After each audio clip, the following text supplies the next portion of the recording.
नमस्कार मित्रों, मैं हूं दीपेंद्र सिंह राठौड़ और कृष्णा एकेडमी अजमेर की तरफ से आप सभी का एक बार फिर से स्वागत है। तो मित्रों, हम अपनी पिछली कक्षा के अंदर ध्वनि वाले चैप्टर पढ़ रहे थे और ध्वनि वाले चैप्टर के अपने 2 वीडियो हो चुके हैं और आज ये तीसरा वीडियो है। तो पिछली कक्षा के अंदर हमने क्या किया था, मैं आपको थोड़ा सा रिपीट कर देता हूं। मैंने बताया था आपको कि भाई ध्वनि तरंगों को आवर्ती के आधार पर 3 भागों में बांटा जाता है। ध्वनि एक अनुदैर्घ्य तरंग होती है। 3 भाग कौन कौन से बताए थे? एक तो बताए थे अश्रव्य तरंगे, एक श्रव्य तरंगे और एक बताई थी मैंने पराश्रव्य तरंगे। तो हमें वहीं से स्टार्ट करना है। सबसे पहला जो आपके आज जो तरंग लेंगे वो आपके पास होगी अश्रव्य यानी इंफ्रासोनिक वेव्स। अश्रव्य तरंगे अंग्रेजी भाषा में भी ध्यान रखना है, इसे कहा जाता है इंफ्रासोनिक वेव्स। इंफ्रासोनिक वेव्स अवश्रव्य तरंगे, ये आपके पास इसको कहा जाता है। अब देखिए अश्रव्य तरंगे क्या होती है। तो मैंने आपको बताया था कि मनुष्य केवल और केवल 20 हर्ट्ज से 20,000 हर्ट्ज तक की, यानी 20 हर्ट्ज से 20 किलो हर्ट्ज तक की आवर्ती वाली ध्वनियों को सुन सकता है, ना इससे कम ना इससे ज्यादा। तो 20 हर्ट्ज से कम वाली जितनी भी ध्वनि तरंगे होती है वो सारी की सारी किसमें आती है? अश्रव्य तरंगों के अंदर। तो अगर मैं पहले पॉइंट की बात करूं तो इनका आवर्ती परास क्या होता है आपके पास? तो आवर्ती परास फ्रीक्वेंसी रेंज क्या हो जाएगा? फ्रीक्वेंसी रेंज हो जाएगा 20 हर्ट्ज से कम आपके पास ये काम करती है। अच्छा, दूसरी बात आपको क्या ध्यान रखनी है? दूसरी बात ये ध्यान रखनी है कि भाई क्या मनुष्य के कान इनको सुन सकते हैं? क्या नहीं सुन सकते? मनुष्य के कान इनको नहीं सुन सकते। तो फिर कौन सुन सकता है? इनको सुन सकते हैं कुछ जानवर, जैसे कुत्ता हो गया, जैसे बिल्ली हो गया, ठीक है ना।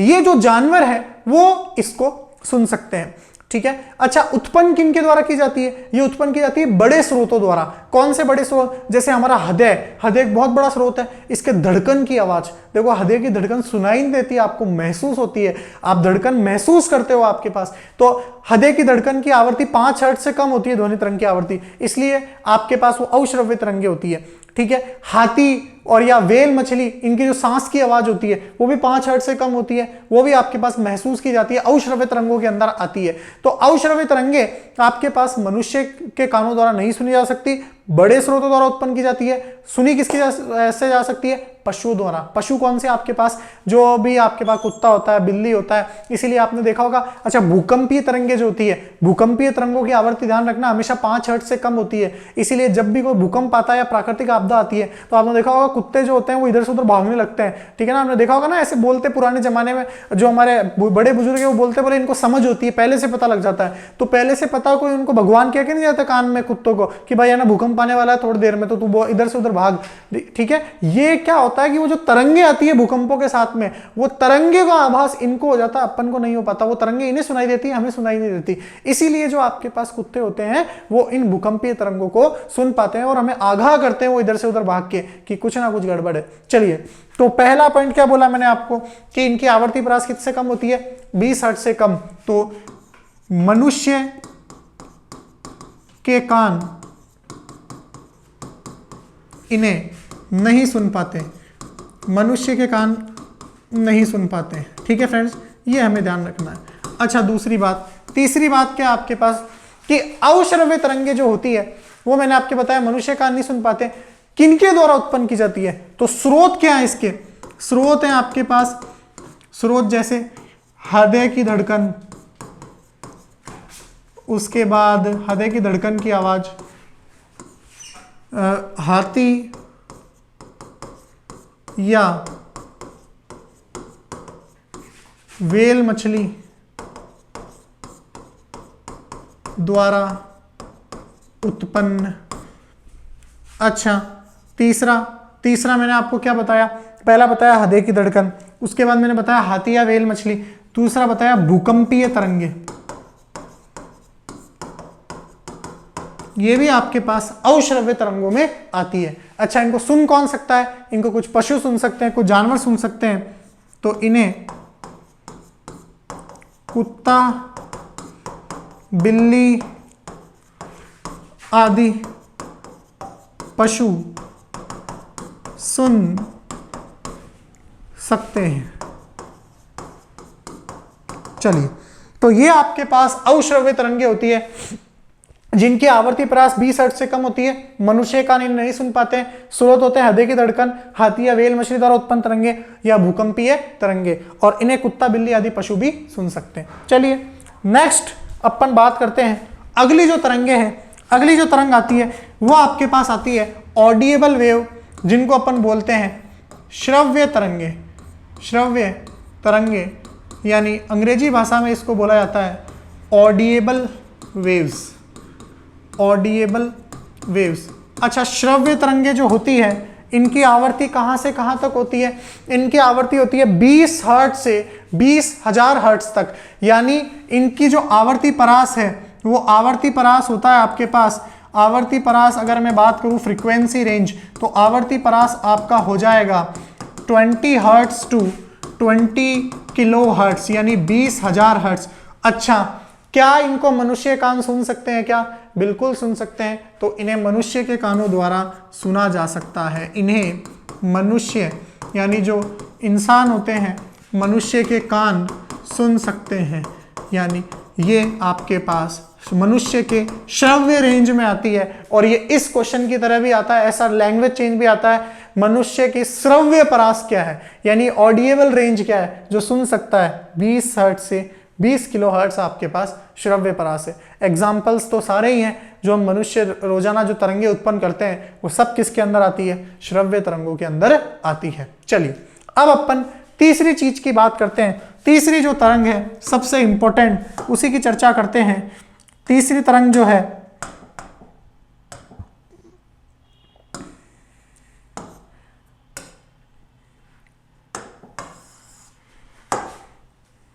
तीसरी तरंग है आपके पास पराश्रव्य तरंगे, जिनको अंग्रेजी भाषा में भी ध्यान रखना है अल्ट्रासोनिक वेव। Ultrasonic wave. अगर आपसे पूछ ले आवर्ती परास, तो आवर्ती परास होती है 20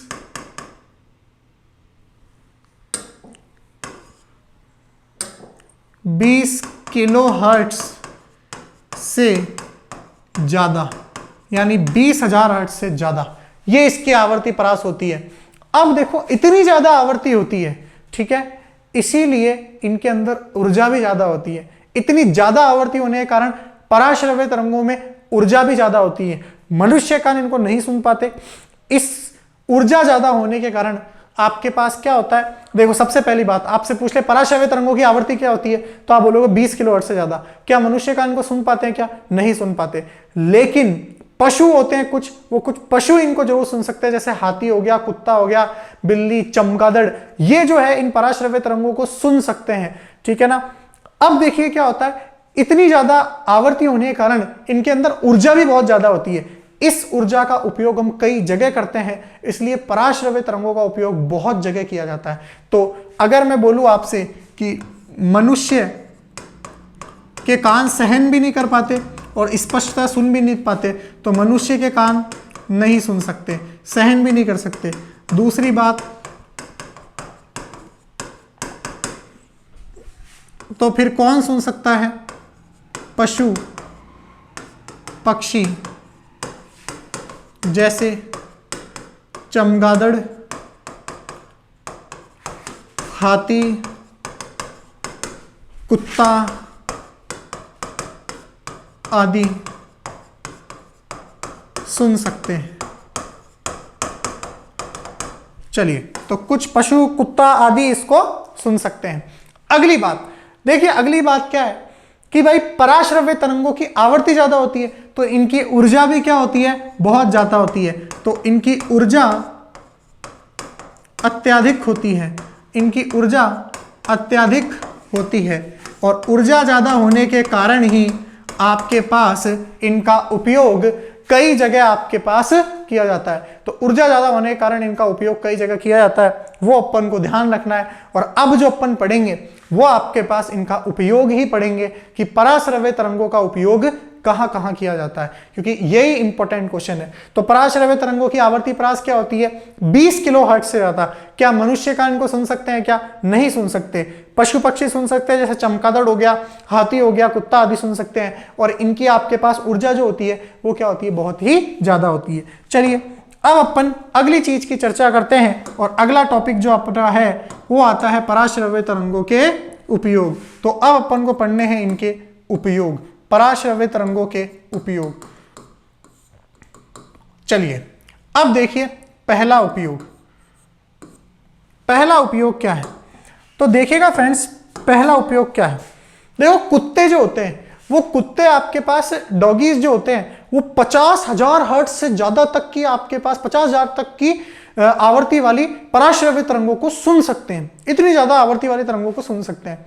तो इसीलिए पुलिस के अंदर जो कुत्ते होते हैं, आपके पास डॉग्स होते हैं ना, डॉग स्क्वाड होती है पुलिस के अंदर, उन कुत्तों को आपके पास एक जगह इकट्ठा करने के लिए तो आपके यहाँ गोल्टन सिटी का उपयोग किया जाता है। गोल्टन सिटी, जब कुत्ते फैले होते हैं इधर से उधर ट्रेनिंग सेंटर के अंदर, तो उनको एक जगह इकट्ठा करने के लिए गोल्टन सिटी का उपयोग किया जाता है। और वो गोल्टन सिटी आपके पास पराश्रव्य तरंगे ही उत्पन्न करती है, और उस गोल्टन सिटी को दाब विद्युत प्रभाव विधि द्वारा, ठीक है, प्रेशर इलेक्ट्रिक मेथड द्वारा तैयार किया जाता है। उसके अंदर पराश्रव्य तरंगे उत्पन्न की जाती है। तो कुत्तों को आदेश देने के लिए, पुलिस के अंदर जो कुत्ते होते हैं उनको आदेश देने के लिए गोल्टन सिटी का उपयोग किया जाता है, और वो गोल्टन सिटी में पराश्रव्य तरंगे होती है जिनको ये कुत्ते सुन सकते हैं बहुत दूर दूर तक, 50,000 हर्ट्ज तक की तरंगों को। तो ये हमें ध्यान रखना है, पहला उपयोग है ये।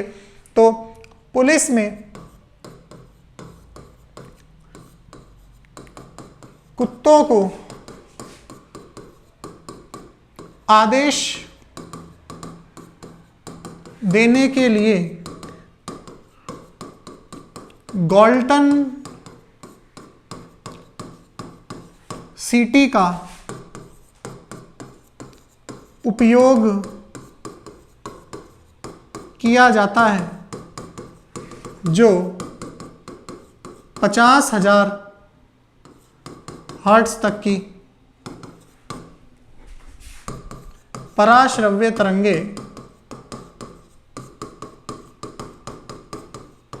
उत्पन्न करती है। चलिए, और ये गोल्टन सिटी किस विधि द्वारा उत्पन्न की जाती है? तो गोल्टन सिटी आपके पास दाब विद्युत प्रभाव विधि, दाब विद्युत प्रभाव विधि द्वारा उत्पन्न की जाती है। तो पुलिस में कुत्तों को आदेश देने के लिए कौन सी सिटी का उपयोग किया जाता है? गोल्टन सिटी का। और गोल्टन सिटी कितने हर्ट्ज तक की तरंगे उत्पन्न करती है? 50,000 हर्ट्ज तक की। और आपके पास इस गोल्टन सिटी को किससे उपयोग किया जाता है? किससे उत्पन्न किया जाता है? दाब विद्युत प्रभाव विधि द्वारा पराश्रव्य तरंगे इसके अंदर उत्पन्न की जाती है। अब देखिए सेकेंड आपका जो इसका एग्जाम्पल है, सेकेंड एग्जाम्पल हमें ध्यान रखना है कि आपके पास चमगादड़ जो होती है, चमगादड़ अपना शिकार ढूंढने के लिए या रात को अपना रास्ता ढूंढने के लिए किन तरंगों का उपयोग करती है? पराश्रव्य तरंगों का। किस तरीके से? तो देखिएगा ध्यान से, चमगादड़ अपना शिकार किस प्रकार ढूंढती है। तो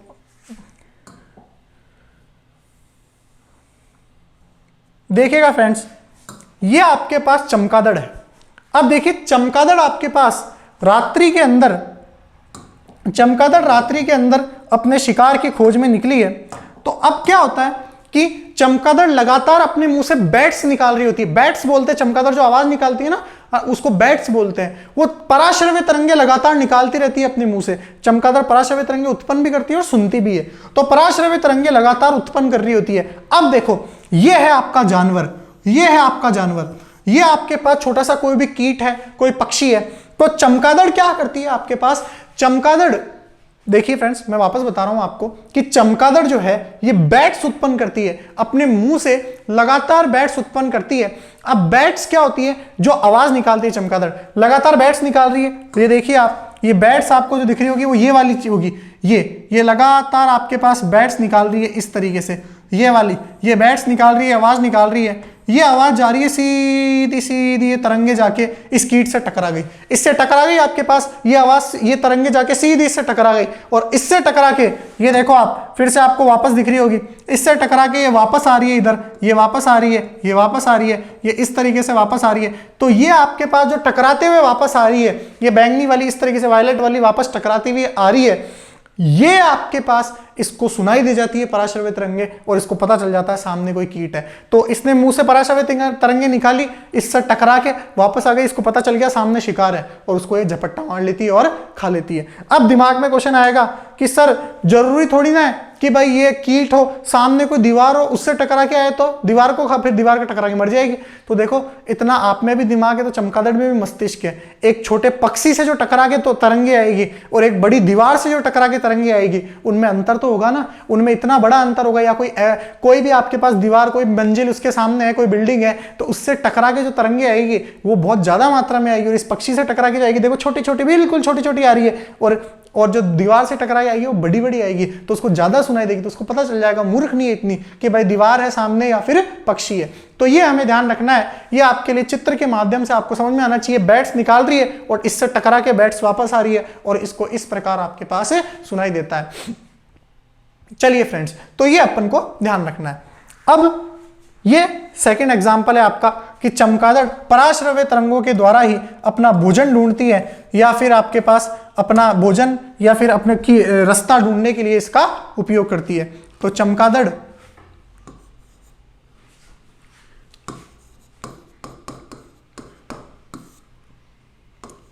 अपना भोजन व रास्ता ढूंढने के लिए,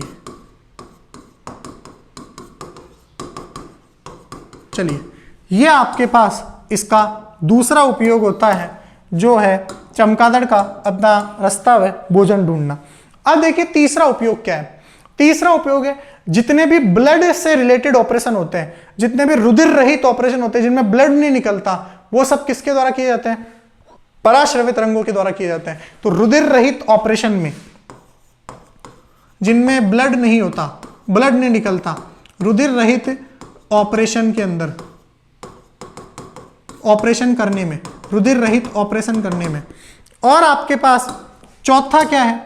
चौथा आपके पास है कि आपसे पूछ ले कि जैसे आपने सुना होगा आजकल कि बिना ऑपरेशन के किडनी पथरी का इलाज, पथरी तोड़ते हैं बिना ऑपरेशन के, सुना होगा ना आपने। वो कैसे तोड़ते हैं? देखो क्या होता है, जब किडनी के अंदर या कहीं पे पथरी होती है तो उस पथरी को आपके पास क्या होता है, उस पथरी के ऊपर इतनी ज्यादा आवृत्ति वाली पराश्रव्य तरंगे डाली जाती है, वो पराश्रव्य तरंगे उस पथरी को तोड़ देती है। तो बिना ऑपरेशन के पथरी का इलाज इस तरीके से किया जाता है। तो कैंसर के ट्यूमर को नष्ट करने में और आपके पास पथरी को नष्ट करने में, पथरी को तोड़ने में, पथरी के इलाज में इसी का उपयोग किया जाता है। स्टोन जो होता है, पत्थर जो होता है पथरी का, उसको तोड़ देते हैं पराश्रव्य तरंगे। तो किडनी की पथरी तोड़ने में, किडनी की पथरी तोड़ने में, या कैंसर का ट्यूमर नष्ट करने में, ट्यूमर नष्ट करने में इन्हीं पराश्रव्य तरंगों का क्या किया जाता है? उपयोग किया जाता है। तो अभी ये चार उपयोग बताए मैंने आपको। सबसे पहला, पुलिस में कुत्तों को आदेश देने के लिए गोल्टन सिटी का उपयोग किया था। वो गोल्टन सिटी 50,000 तक की आपके पास पराश्रव्य तरंगे उत्पन्न करती है। दूसरा, चमगादड़ अपना भोजन व रास्ता ढूंढने के लिए। तीसरा, रुधिर रहित ऑपरेशन करने में, और किडनी की पथरी तोड़ने में, या कैंसर का उपचार करने में, कैंसर का ट्यूमर नष्ट करने में। ये चार आपके पास उपयोग है, इनका स्क्रीनशॉट ले लीजिए। अभी आगे और पढ़ते हैं अपन उपयोग।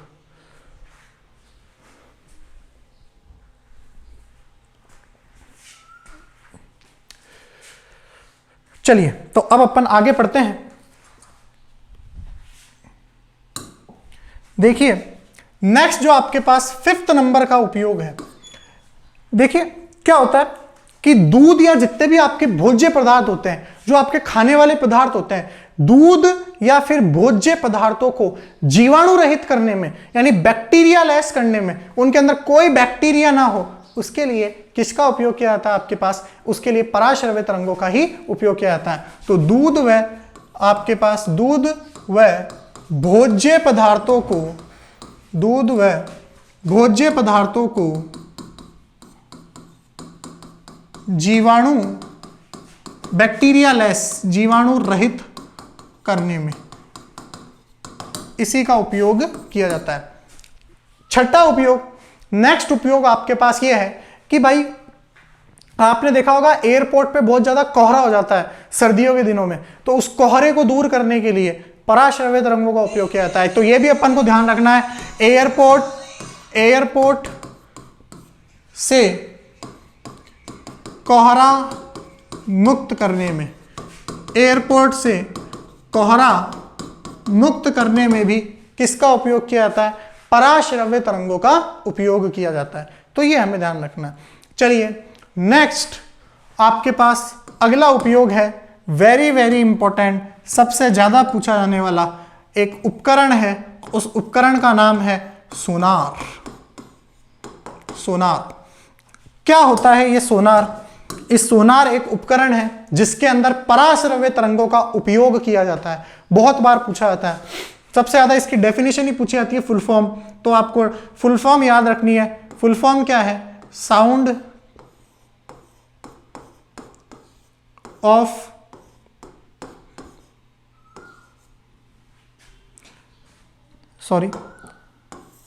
साउंड नेविगेशन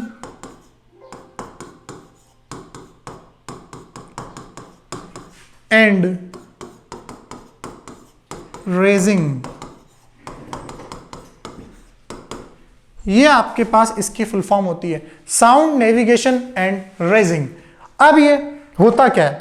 देखिए सोनार एक ऐसा उपकरण है जो आपके पास जो समुद्र के अंदर जो शिप्स होती हैं उनके अंदर यूज किया जाता है। ठीक है, कैसा उपकरण होता है मैं आपको दिखाता हूं कि सोनार क्या चीज है, ताकि आपको अच्छे से समझ में आए चित्र के माध्यम से। ये आपके पास आपका सोनार है। तो देखिए सोनार क्या होता है? ये सोनार, ये आपके पास एक शिप है, इस शिप के अंदर एक उपकरण लगा होता है जो सोनार होता है। अब देखिए इस सोनार के अंदर पराश्रव्य तरंगे होती हैं। आपने सबमरीन का नाम सुना होगा, पनडुब्बी का नाम सुना होगा। पनडुब्बी हमेशा नीचे रहती है पानी के अंदर। तो अब देखिए कोई दुश्मन देश की पनडुब्बी है, वो हमारे अंदर आ गई सीमा के अंदर, जल सीमा के अंदर, तो वो कैसे पता चले हमें? उसका तो पता ही नहीं चलता क्योंकि वो पानी की सतह पे ही नहीं है। तो कैसे पता चले दुश्मन देश की पनडुब्बी का? तो दुश्मन देश की पनडुब्बी का पता लगाने के लिए ये सोनार होता है। इस सोनार से पराश्रव्य तरंगे छोड़ी जाती है। ये देखिए ये पराश्रव्य तरंगे आपके पास छोड़ी जा रही है इस तरीके से। देखिएगा ये थोड़ा सा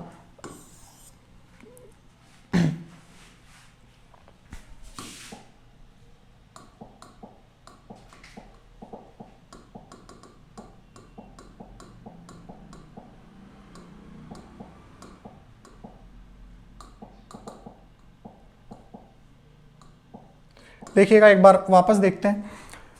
तो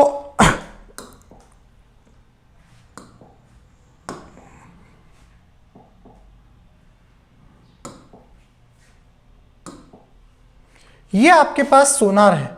अब सोनार के अंदर क्या होता है कि ये आपके पास सोनार उपकरण इस शिप के अंदर लगा हुआ है। इस शिप से ये पराश्रव्य तरंगे निकल रही है, ये निकल गई पराश्रव्य तरंगे। अब मान लो कि कोई दुश्मन देश की पनडुब्बी पानी के नीचे है, उससे ये टकराएगी और उससे टकरा के आपके पास, ये आपको दिख रहा होगा, ये जो वापस रेड वाली जा रही है, ये वापस ऊपर चल जाती है और टकरा के यहाँ पे सिग्नल आ जाते हैं। यहाँ पे रिसीवर लगा होता है, इस रिसीवर के अंदर सिग्नल आ जाते हैं कि भाई हाँ नीचे कोई पनडुब्बी है दुश्मन देश की। तो इस तरीके से ये सोनार नामक उपकरण होता है जिसका उपयोग आपके पास दुश्मन देश की पनडुब्बी का पता करने में किया जाता है। और इस सोनार के अंदर कौन सी तरंगे होती है? अल्ट्रासोनिक, यानी आपके पास अल्ट्रासोनिक वेव उपयोग में ली जाती है, पराश्रव्य तरंगे उपयोग में ली जाती है। तो दुश्मन देश का जहाज पथ का पता लगाने के लिए आपके पास ये सोनार उपयोग में ली जाती है, ये हमें ध्यान रखना है। चलिए, तो ये सोनार एक उपयोग हो गया। और आपके पास और उपयोग कौन सा है? सोनार तो हो गया, एक और उपयोग है, आपने सोनोग्राफी सुनी होगी सभी ने। सोनोग्राफी जो होती है, उस सोनोग्राफी को अपन अल्ट्रासाउंड भी बोलते हैं। सोनोग्राफी का दूसरा नाम आपने सुना होगा अल्ट्रासाउंड। तो क्या होता है ये?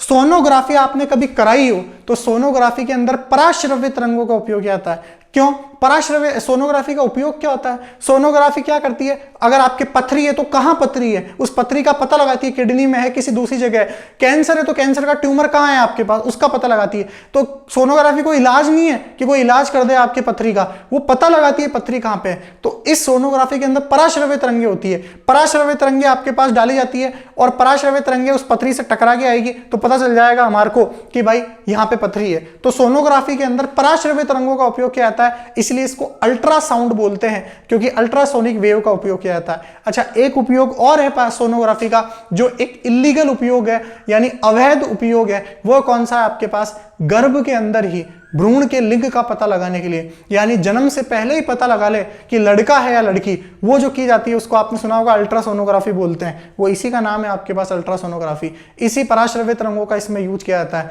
तो सोनोग्राफी के दो उपयोग है, एक तो लीगल है जो आप सभी जानते हो किडनी की पथरी का पता लगाने में कहां है और कैंसर का ट्यूमर का पता लगाने में, और एक इलीगल है कि गर्भ का भ्रूण का लिंग का पता लगाने के लिए कि जन्म से पहले ही पता चल जाए लड़का है लड़की, उसको अल्ट्रासोनोग्राफी बोलते हैं। क्यों? क्योंकि इसमें अल्ट्रासोनिक वेव्स का उपयोग किया जाता है या अल्ट्रासाउंड इस सोनोग्राफी को बोला जाता है। चलिए, तो ये उपयोग हुए, ये हमें ध्यान रखना है। एक छोटा सा उपयोग और ध्यान रखना कि समुद्र में मछलियों की स्थिति का पता लगाने के लिए या आपके पास जो भी समुद्र के अंदर आपके पास, जैसे ये एक उपयोग है, एक उपयोग और है नौवा कि समुद्र के अंदर मछलियों की स्थिति का पता लगाने के लिए कि मछलियां बड़ी बड़ी, क्यों? क्योंकि कोई वेल मछली, बड़ी बड़ी मछलियां होती है समुद्र में, वो आके जहाज से टकरा जाए तो आपके पास जहाज को खतरा हो जाएगा। तो मछलियां पहले पता लगा लेता है, जो पायलट होता है शिप का, उसके पास पहले सूचना आ जाती है इन पराश्रव्य तरंगों के माध्यम से। वो पराश्रव्य तरंगें लगातार निकलती रहती है, सामने कोई भी मछली आई नीचे तो उससे टकरा के वापस आ जाती है, या कोई बर्फ की चट्टान आती है उससे टकरा, कोई शिप नहीं टकरा जाए तो उसका पता लगाने के लिए भी पराश्रव्य तरंगों का उपयोग किया जाता है। इसका बेस्ट एग्जांपल है, आपने टाइटैनिक मूवी देखी होगी, ऐसा पहला जहाज दुनिया का जो पहली राइड के अंदर ही यानी अपनी पहली सवारी के अंदर ही डूब गया था। क्यों? क्योंकि उसका जो पायलट था उसने ध्यान नहीं दिया, वो जो शिप था वो चट्टान से टकरा गया था, बर्फ की चट्टान से। समुद्र के अंदर बर्फ की बड़ी बड़ी चट्टानें होती है, उससे वो टकरा गया था। तो बर्फ की चट्टानों से बचे कैसे? उनके लिए वहां पे उपकरण लगे होते हैं जिनसे पराश्रव्य तरंगें निकलती रहती है, वो पता लग जाता है उनको कि भाई हाँ ये आपके पास पराश्रव्य तरंगे हैं तो वापस आ रही है, इसका मतलब सामने कुछ ना कुछ अवरोध है। तो ये आपके पास सारे उपयोग होते हैं पराश्रव्य तरंगों के। मैं एक बार वापस रिपीट करता हूं, पराश्रव्य तरंगे आपके पास बहुत ज्यादा आवृत्ति होती है, इसलिए इनकी ऊर्जा भी ज्यादा होती है। इनका उपयोग कहां किया जाता है? कुत्तों के लिए गोल्टन आदेश देने के लिए, गोल्टन सिटी बनाने में। उसके बाद दूसरा मैंने बताया था चमकदार अपना भोजन व रास्ता ढूंढने के लिए, रुधिर रहित ऑपरेशन करने में, कैंसर का ट्यूमर नष्ट करने में, और आपके पास पथरी का बिना ऑपरेशन इलाज सुना होगा आपने, पथरी तोड़ने के अंदर। और आपके पास मैंने आपको क्या बताया, एयरपोर्ट से कोहरा मुक्त करने के लिए, दूध व भोज्य पदार्थों से जीवाणु मुक्त करने के लिए, सोनार के अंदर, सोनार का उपयोग कहां किया जाता है? दुश्मन देश की आपके पास जहाजों का पता लगाने के लिए, जहाजों की स्थिति का पता लगाने के लिए। और मैंने बताया सोनोग्राफी के अंदर किया जाता है। और मैंने बताया आपको लास्ट उपयोग मछलियों की स्थिति का पता लगाने में और समुद्र की गहराई का, और आपके पास जो चट्टानें होती है बर्फीली चट्टानें, उनका पता लगाने के लिए। इस तरीके से ये जो ध्वनि के 3 प्रकार होते हैं, तीनों प्रकार को अपन ने डिटेल में पढ़ा। ध्वनि तरंगों के 3 प्रकार होते हैं, अवश्रव्य, श्रव्य और पराश्रव्य। इससे डिटेल आपसे कभी भी ध्वनि तरंगों के अंदर कभी भी नहीं पूछा जाएगा, ना पूछा गया है। ठीक है फ्रेंड्स, चाहे कोई सा भी एग्जाम हो। तो ये आपके ध्वनि तरंगों के 3 प्रकार हो गए। अब देखिए हमें आगे बढ़ना है इस चैप्टर के अंदर। तो आगे जो आपके पास टॉपिक आएगा वो आता है ध्वनि के गुण। अब जो हमें पढ़ने हैं वो ध्वनि तरंगों के कुछ गुण पढ़ने हैं, यानी प्रॉपर्टीज ऑफ ध्वनि तरंगों के गुण, प्रॉपर्टीज ऑफ साउंड वेव। उसमें अपन जो पढ़ेंगे वो सबसे पहले पढ़ेंगे कि भाई ध्वनि की गुणता, प्रबलता और ध्वनि का तारत्व, प्रबलता और गुणता। ठीक है ना, पिच, लाउडनेस एंड आपके पास क्वालिटी ऑफ द वॉइस, ये सबसे पहले पढ़ेंगे। उसके बाद पढ़ेंगे आपके पास कि ध्वनि की तीव्रता, इंटेंसिटी क्या होती है। उसके बाद ध्वनि का आपके पास अनुनाद क्या होता है, रेजोनेंस क्या होता है। उसके बाद रिवर्बरेशन यानी आप अनुरणन क्या होता है। आपके पास प्रतिध्वनि क्या होती है, इको ऑफ साउंड क्या होता है, परावर्तन क्या होता है ध्वनि का, अपवर्तन क्या होता है, रिफ्लेक्शन क्या होता है। सारे जितने भी गुण होते हैं साउंड के, जो भी एग्जाम में आ सकते हैं, वो सारे के सारे अपन अध्ययन करेंगे। लेकिन फ्रेंड्स वो अपन करेंगे अगली कक्षा के अंदर, अगली वीडियो के अंदर। आज के लिए आपके पास इतना ही था। ये टॉपिक आप ध्यान से पढ़ना, बिल्कुल क्वेश्चन पूछे जाते हैं। अगली वीडियो के अंदर हम यहीं से स्टार्ट करेंगे, पढ़ेंगे ध्वनि की तारत्व, प्रबलता एवं गुणता। तो अगर ये आपको वीडियो अगर आपने कोई वीडियो पसंद आई है फ्रेंड्स, तो इसको लाइक कीजिएगा, शेयर कीजिएगा और हमारे चैनल को सब्सक्राइब कीजिएगा। हम आपके लिए ज़्यादा से ज़्यादा प्रयास कर रहे हैं। इस लॉकडाउन की अवधि में भी हम आपके लिए रोज जो 3-4 क्लासेज है वो आपके लिए अपलोड करा रहे हैं। तो आप भी थोड़ा मेहनत करिए और ज़्यादा से ज़्यादा इसे ग्रुप्स में शेयर कीजिए, ताकि हम जब तक आपके ऑफलाइन का जो क्लासेज है वो अवेलेबल ना हो, जब तक आपके लिए इसी तरीके से हर सब्जेक्ट की क्लासेज आपके लिए लाते रहें। चलिए फ्रेंड्स, आज के लिए इतना ही। धन्यवाद।